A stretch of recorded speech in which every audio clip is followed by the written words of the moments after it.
everybody. So a lot of people might talk the talk of inclusion without the effective action to back it up. So what does truly authentic, inclusive representation look like? So we're happy that our friend, social entrepreneur Nicole Antoine, stuck around for this conversation and more. And we're also happy to welcome a new guest who is an entrepreneur and founder of Le Code Switch, specializing in inclusive communication. Daniella Etienne, welcome to the show. Thank you. Thank you. So Daniella, you work at the Federal Anti-Racism Secretariat. You also started a business that focuses on inclusive marketing and communication. So can you tell us about Le Code Switch and what you're hoping to achieve with the work that you do there?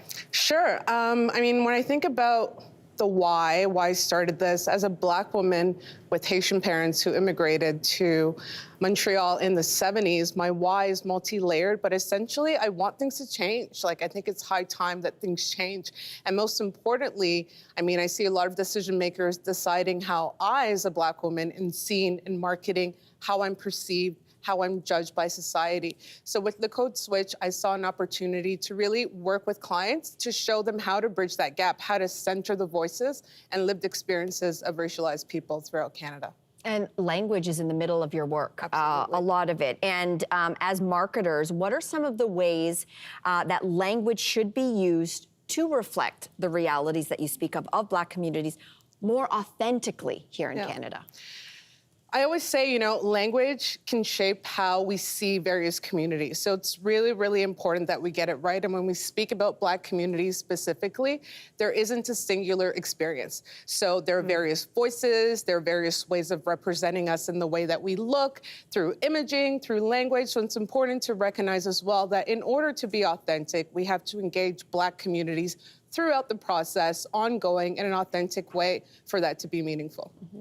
So true inclusive representation means understanding that cultures are diverse and rich within themselves, right? Especially with Black communities. So there is more diversity within groups than there is between groups, which I really want to unpack that. How do you see that unfolding here in Canada? Nicole?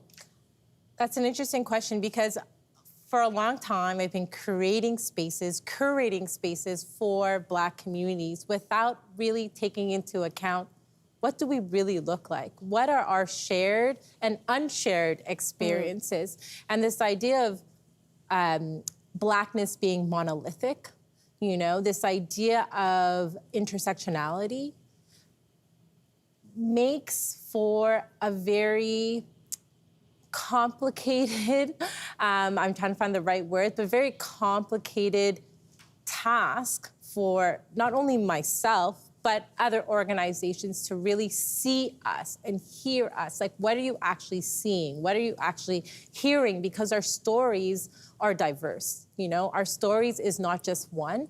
And now I'm really doing the work in ensuring that intersectionality and the problems, but yet the beauty behind it are amplified.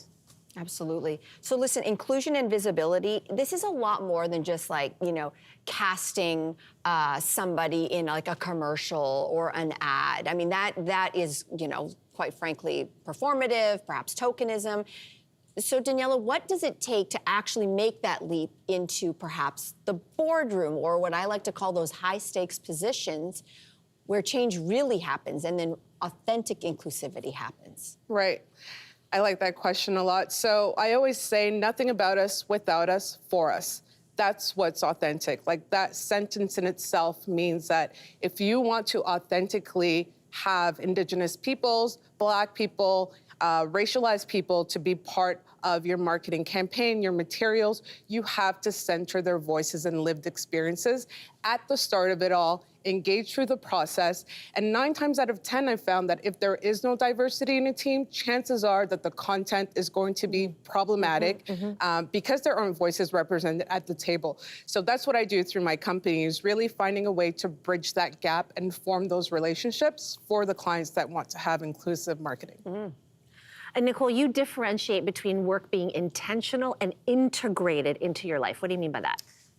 I'm on a journey, let me call it out. People think because I'm Black, I know all the answers, or I can speak on this topic, speak on that topic, but I can't necessarily. I'm going through the content like everybody else. I'm doing the research, I'm understanding. I have to have intention, and I have to be thoughtful when I show up in the morning, when I congratulate a friend, when I support someone, et cetera, et cetera. So with that intentionality, I'm hoping in my journey that it becomes integrated and woven in my subconscious, that I just wake up like this. Like, I don't have to double think or like scurry around certain things. I understand the concepts. I understand my values. I understand my identity.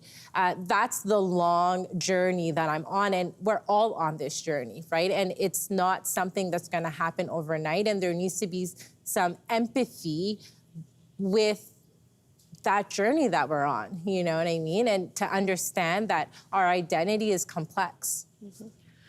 And that work is not easy. It can probably be quite exhausting, taxing. So in between doing this work and then protecting your own mental health, how's that experience been like for both of you?